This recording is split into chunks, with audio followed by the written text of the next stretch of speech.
When you stop searching, everything will come to you. 8 lessons you only realize after 40. Here is something strange about the way you have been living. The harder you chase what you want, the further it drifts from your hands. You tighten your grip, and the very thing you desire slips through your fingers like water. The fear of losing it grows louder than the joy of having it. And one day, you wake up exhausted, not from life itself, but from the endless tension of trying to hold everything together all the time as if the whole world depended on your control. But what if the problem was never your dream? What if it was the weight you placed on top of it? Before we go any further, think about something you have been pursuing with everything you have got. Maybe it is a new chapter in your career, maybe a deeper connection with someone, maybe a shift in your financial life that feels long overdue. Now ask yourself honestly, why do you want it? What feeling are you chasing behind that goal? And here is the real question. What inside you is blocking it from arriving? The ancient Stoics understood something most of us spend decades ignoring. True inner freedom begins the moment you release your grip on what was never yours to control. That is exactly what today's video explores. When you stop looking, everything comes 8 lessons in Stoicism that will reshape the way you think about desire, peace, and purpose. This is not about giving up on your dreams. It is about learning to hold them with open hands instead of clenched fists so life can finally move through you without resistance. If these words already stir something in you, stay until the end. Drop a comment and let me know what you are carrying right now. And if this channel is new to you, subscribe because what we build here together is worth coming back to. Let us begin. Lesson 1, the paradox of seeking. There is a hard truth you may only fully understand after life has bruised you a little. The more tightly you try to hold everything together, the more fragile everything begins to feel, the more desperately you chase peace. Security, love, or control, the more they seem to slip through your fingers. That is the paradox of seeking. What you grip in fear often pulls away. What you receive with steadiness has a way of staying. By the time you reach your 40s, 50s, or beyond, this lesson stops being theory. You have lived enough to know how quickly life can change. A job that looked secure can shift overnight. A relationship you trusted can grow cold. Money can disappear faster than you expected. Your status, your plans, even the role you thought you would always play can suddenly feel uncertain. And when that happens, your first instinct is often to push harder. You try to fix everything at once. You replay conversations, tighten your budget, force outcomes, and demand answers from a future that has not arrived yet. But that kind of striving rarely brings peace. It usually brings exhaustion. Marcus Aurelius understood this in a way few people ever will. He was not writing from the comfort of a quiet retreat. He was leading Rome through war, political pressure, betrayal, illness, and constant instability. In the middle of that burden, he wrote to himself, "The universe is change. Our life is what our thoughts make it." He was not offering a pretty line for a coffee mug. He was reminding himself that control was always limited, even for an emperor. That is what makes the quote so powerful for you now.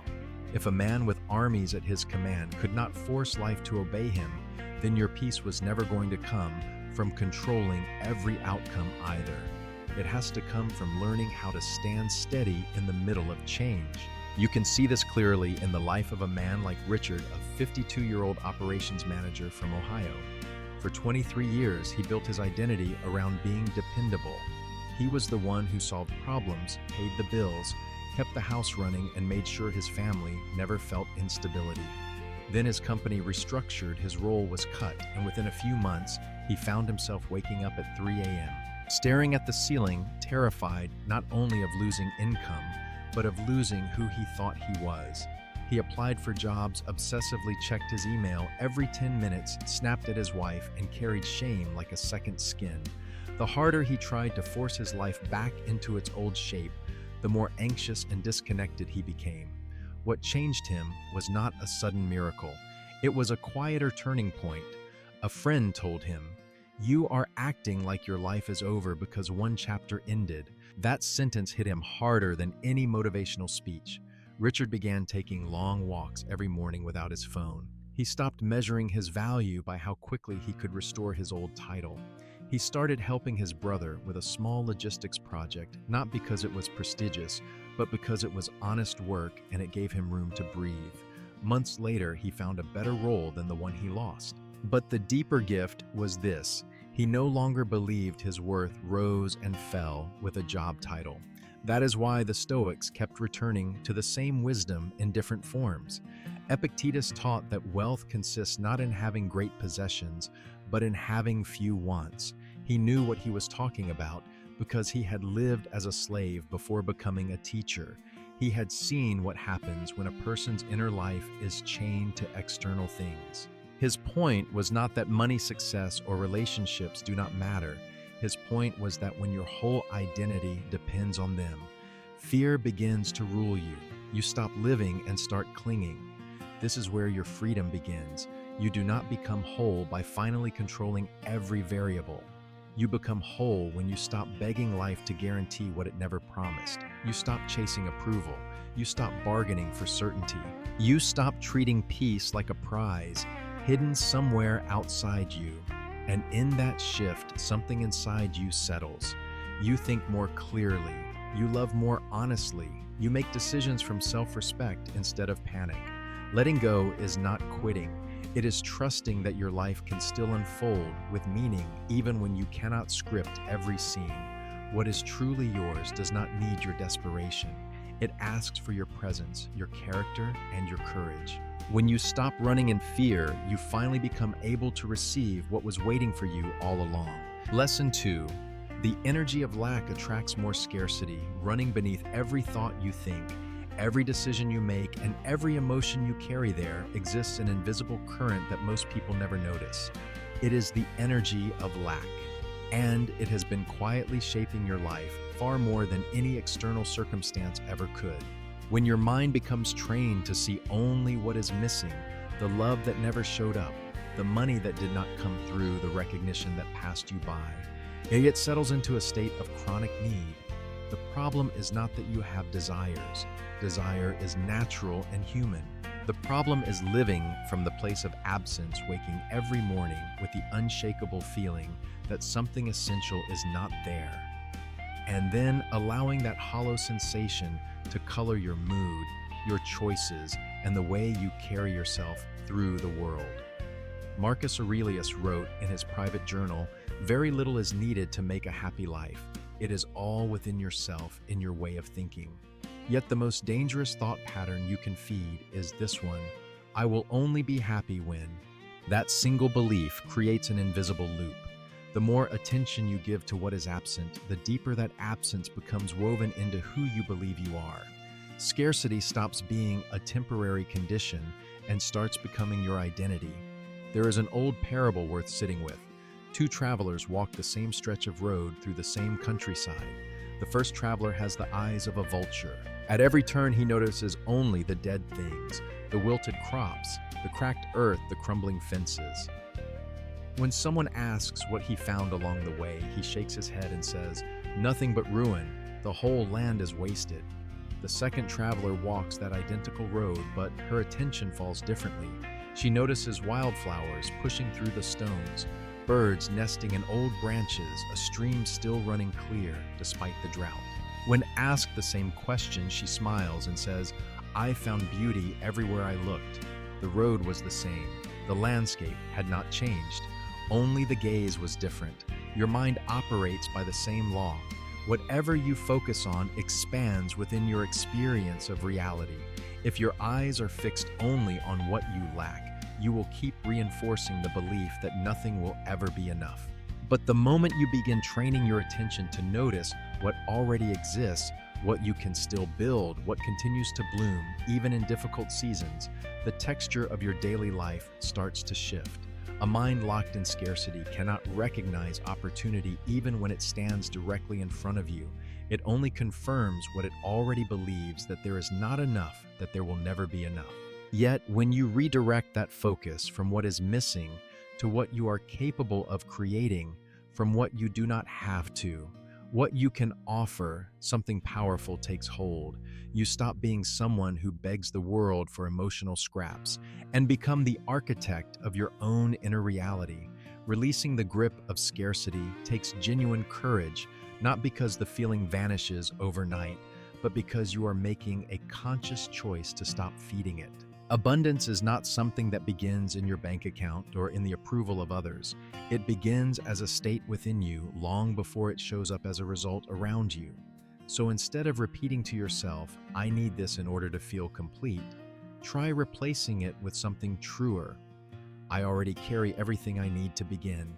Then watch what shifts, because the moment you shed the identity of someone who is always lacking, you start moving through life as someone who already has. And the world, without fail, responds to that. Lesson 3: live as if it were already real. Most people have it backwards. They believe the feeling must come first, that confidence will arrive before the courageous act, that worthiness will settle in before the bold step forward. So they wait. They wait for permission, for a sign, for the perfect conditions. And while they wait, they keep reinforcing the very doubt they are trying to escape. Here is what the Stoics understood centuries ago: you do not attract what you anxiously wish for. You attract what you consistently embody. Your mind is always searching for evidence, and when your actions say, "I am still waiting for my life to begin," that is exactly the reality your mind will confirm. But the moment you start walking like someone who already knows the direction, something shifts beneath the surface. Not through magic or wishful thinking, but through the raw power of alignment between who you want to become and how you choose to move through each day. Musonius Rufus, the teacher whose influence shaped some of the greatest Stoic minds in history, once said, "If you accomplish something good with hard work, the labor passes quickly, but the good endures. If you do something shameful in pursuit of pleasure, the pleasure passes quickly, but the shame endures." That insight cuts to the heart of this lesson. The discomfort of acting before you feel ready fades quickly, but the person you become through that action stays with you forever. So ask yourself with absolute honesty, do you want to be trusted? Then begin behaving as someone worthy of trust, even before anyone offers it. Do you want respect? Carry yourself with quiet dignity, not because someone demanded it, but because you decided it. Do you long for meaningful relationships? Become the kind of presence that makes others feel safe enough to be real. Too many people sit frozen, waiting to feel motivated before they move. But genuine transformation works in the opposite order. You act first and the feeling catches up. If abundance is what you seek, start practicing gratitude for what already fills your days. If deeper love is what you hunger for, practice being fully present with the people already beside you. If inner peace is what your soul craves, stop replaying the old stories that keep pulling you back into chaos you have already survived. You do not need the world to change before you do. You need to change the energy you bring into every room, every conversation, every quiet moment alone with yourself. Because the instant you stop playing the role of someone who begs and step into the role of someone who builds everything around you, begins responding differently, that is not coincidence. That is coherence finally doing its work. Lesson 4, the role of trust. Let me tell you what trust is not. It is not sitting idle while life happens around you. It is not naive optimism or the hollow comfort of pretending everything will work out simply because you hope it will. Real trust is something far more demanding than any of that.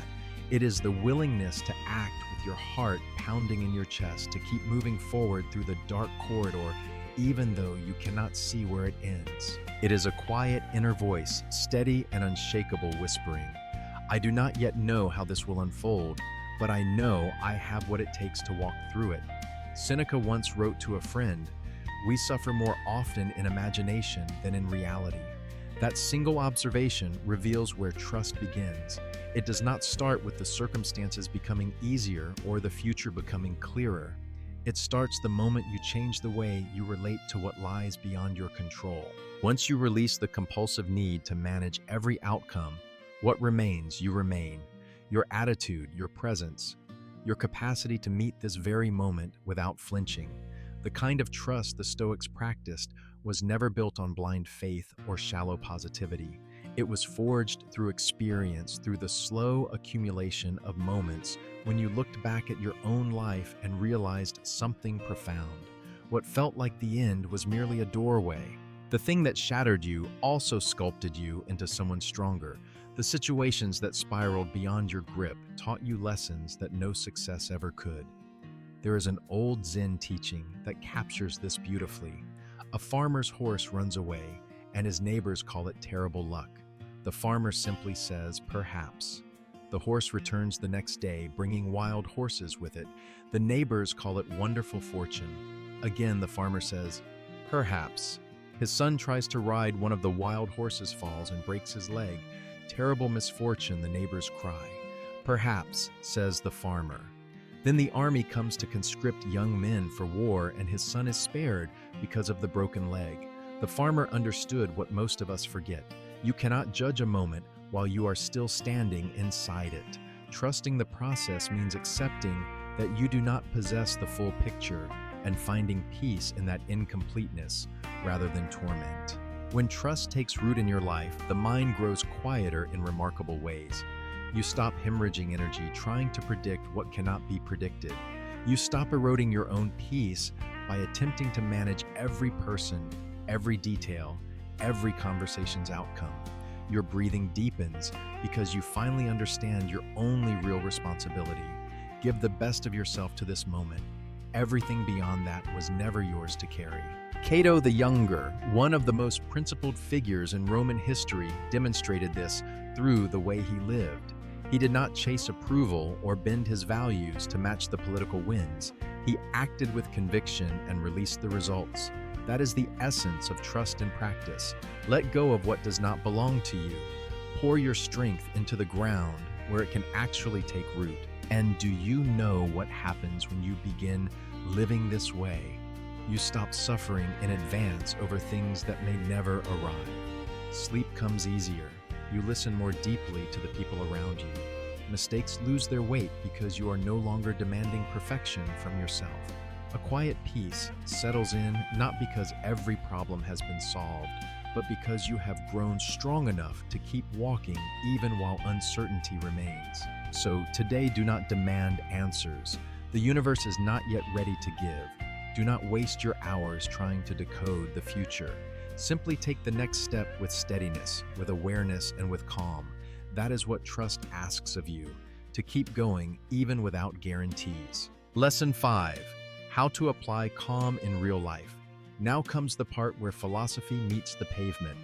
Understanding these ideas is one thing. Living them when your world is shaking beneath your feet is something else entirely.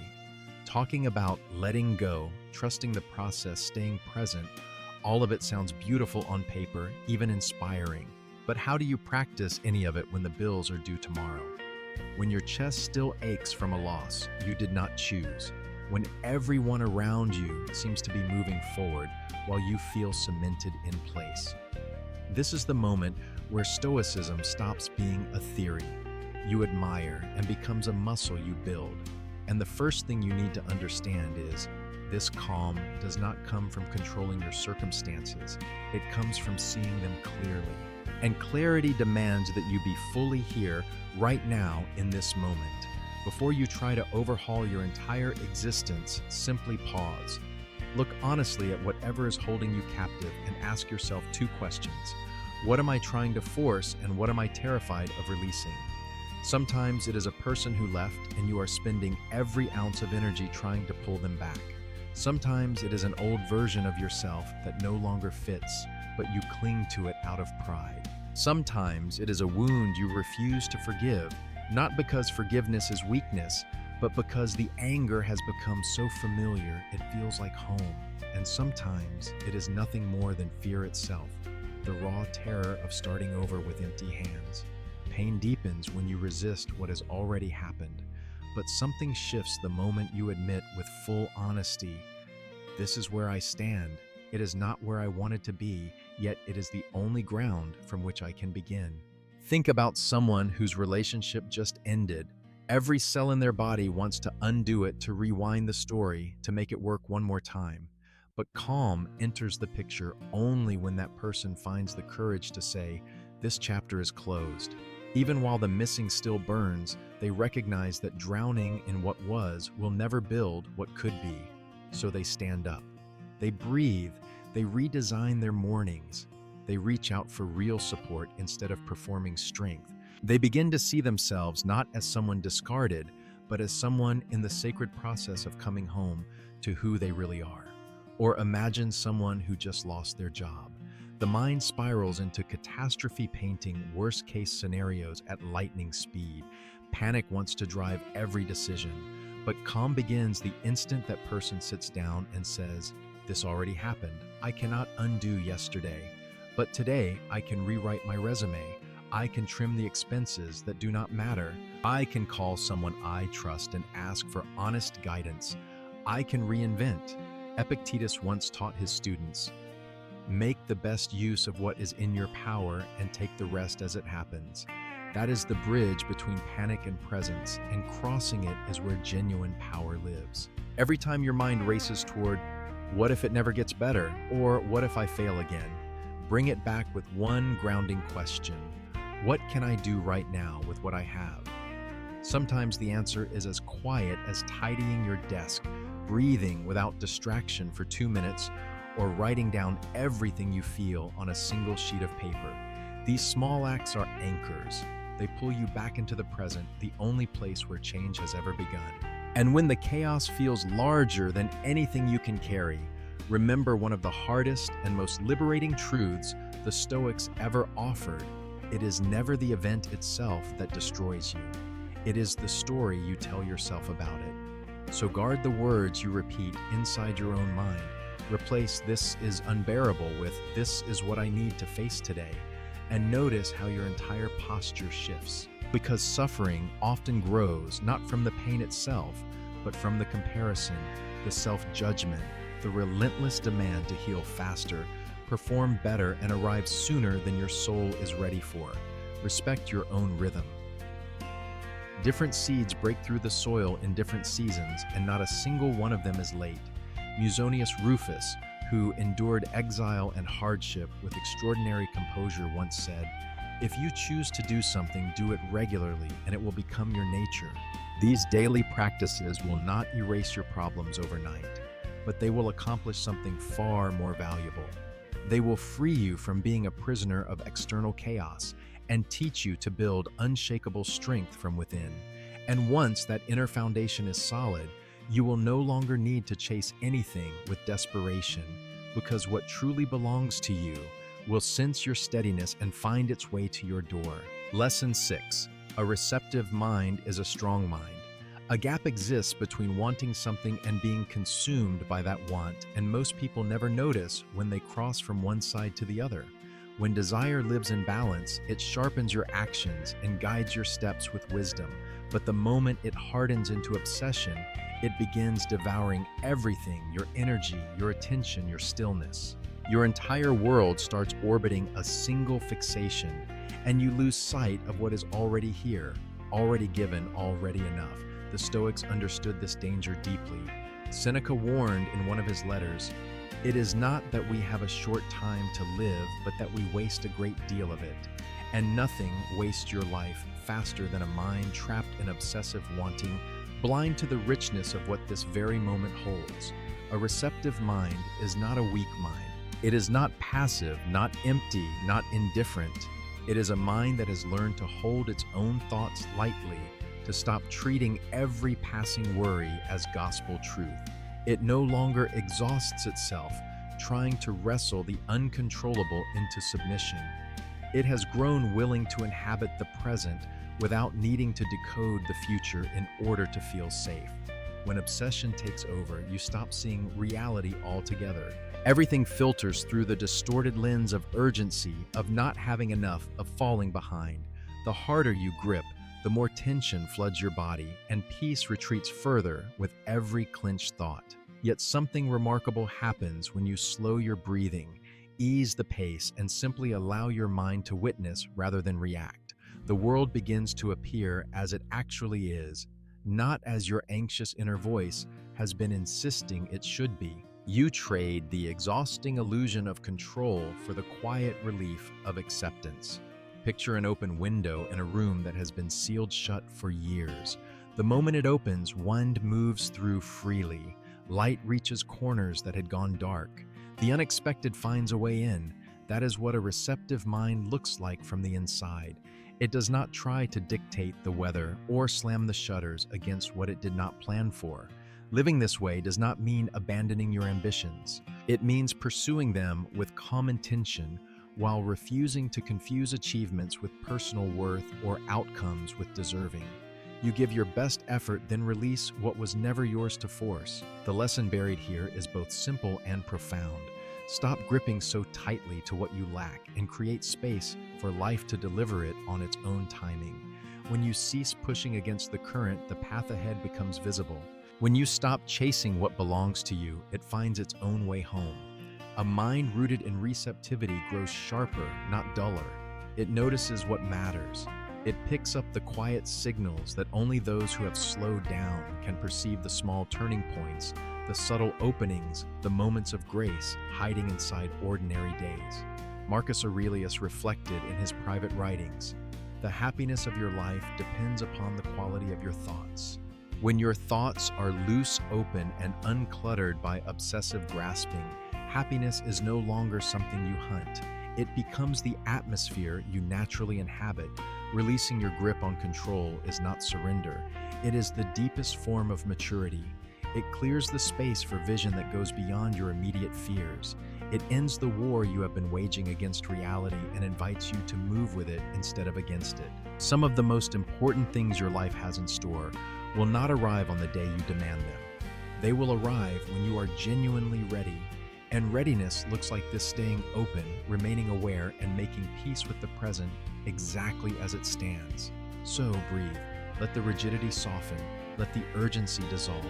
Above all, let the fear go. Write in the comments below, "My mind flows." That is your commitment to inner peace, your first step toward a life of greater lightness, sharper clarity, and deeper freedom. Lesson 7. The obstacles that keep you from trusting and letting go. Everywhere you turn, someone is telling you to let go. Trust the process. Stop gripping so tightly. In theory, it sounds effortless, almost poetic, but when the real moment arrives, when you actually have to stop chasing someone who left, stop forcing a situation that has run its course, stop pretending you still hold the reins, something deep inside rises up and resists. That resistance almost always disguises itself as a self-protection, and as though clinging to familiar chaos is somehow safer than stepping into the open space of a fresh beginning. Yet that very instinct is the thing keeping you imprisoned. Fear is the first wall most people hit. Fear of losing, of failing, of opening your hands and finding them empty. But answer this honestly. How many times have you held on to something so fiercely that you failed to notice it was slowly suffocating you? It is like gripping a piece of broken glass. The tighter you squeeze, the deeper it cuts. Marcus Aurelius once reflected, "The soul becomes dyed with the color of its thoughts." When your thoughts are saturated with the terror of loss, every part of your life takes on that shade. You do not need to abandon what is precious. But perhaps the belief that everything must be preserved at any cost is the very weight that needs releasing. Sometimes letting go is the only way to save what still has life in it, including yourself. Impatience builds the second barrier. Modern life has trained you to expect instant results, to measure progress by speed rather than depth. You want the harvest before the roots have had time to spread. But stillness is not stagnation. Think of a vineyard after a hard winter pruning. The vines look barren, stripped almost lifeless. Yet beneath the surface, energy is gathering for the new season's growth. The fruit worth tasting never appears on demand. It matures in its own time, and honoring that timing requires a faith built not on naivety, but on the quiet understanding that what is invisible today is already becoming tomorrow's reality. Rigidity is the third obstacle, the pain of watching life refuse to follow the script you wrote inside your head. But ask yourself with care, was it life that disappointed you, or was it an expectation that grew too large for reality to hold? Epictetus taught, "Demand not that events should happen as you wish, but wish them to happen as they do, and your life will go smoothly. Flexibility is not a sign of weakness. It is emotional intelligence expressed through daily practice. Pride raises yet another barrier, whispering that releasing your grip means admitting defeat. But letting go is wisdom dressed in humility. You are part of nature, not above it. And like everything in the natural world, you move through cycles and seasons. Forcing anything outside its rhythm creates friction, not because your effort is lacking, but because you have fallen out of alignment with reality itself. Beneath all of these obstacles hides a single hidden desire, the compulsion to control other people's feelings, the timing of events, the direction of outcomes. But life is not an engineering blueprint. It is a river, and whoever tries to hold water in clenched fists ends up exhausted with nothing to show for it. You do not need to release everything at once. Start with one small demand today, one unnecessary judgment tomorrow, one circular conversation that has never led anywhere worth going. It is like removing excess weight from a suitcase before a long journey. You are not discarding everything, just what no longer serves the road ahead. And finally, resist the common trap of believing that letting go means you stop caring. Conscious release is the opposite of indifference. It means caring with clarity rather than desperation, with presence rather than attachment. It is the difference between walking beside someone and dragging them by the shoulders. One accompanies, the other suffocates. Letting go is trust in its purest form, and trust is not idle hands. It is placing your energy exactly where it can create genuine change in this moment in yourself, in what remains within your reach. Lesson 8. How to get what you want. Of all the traps the modern mind falls into, this one may be the most universal. You become so fixated on the destination that you forget to walk the road. Success, happiness, recognition, love you, want all of it, and that wanting is natural. But here is what most people miss entirely. The outcome was never in your hands. Only the process ever was. That single misunderstanding is why so many talented, deserving people burn out, grow bitter, and eventually quit. They pour every drop of their energy into what they cannot govern, while neglecting the one territory where their power is absolute, what they choose to do today. Heracles, the Stoic philosopher, who taught that virtue begins with the actions closest to us and ripples outward, captured this perfectly. He believed that your first duty is always to what is nearest your own character, your own daily conduct, your own circle of influence. You cannot command a promotion into existence, but you can decide to show up with excellence this morning. Whether someone will love you back is beyond your reach, yet cultivating kindness and presence in your relationships is entirely your choice. The timing of life's gifts remains a mystery, but your readiness to receive them is something you build with your own hands, one deliberate day at a time. The tighter you cling to the vision of arriving somewhere else, the more distant it appears. Yet the deeper you surrender to what is possible right now, the faster the path assembles itself beneath your feet. Perhaps nothing will arrive exactly when you expected, but if you keep planting with consistency and intention, what belongs to you will bloom not by accident, but because purpose guided every seed. So believe in yourself, trust that you deserve what you dream of, then redirect every ounce of focus toward what this present hour allows you to do. Trade the crushing weight of expectation for the quiet strength of commitment. The more obsessively you think about success, the more elusive it becomes. The more intentionally you act, the more silently it draws near. Sometimes the very thing you have been searching for is already standing in front of you, waiting only for you to slow down, open your heart, and allow yourself to receive without the need to control. When you do, life begins to unfold, not because you demanded it, but because your peace extended the invitation.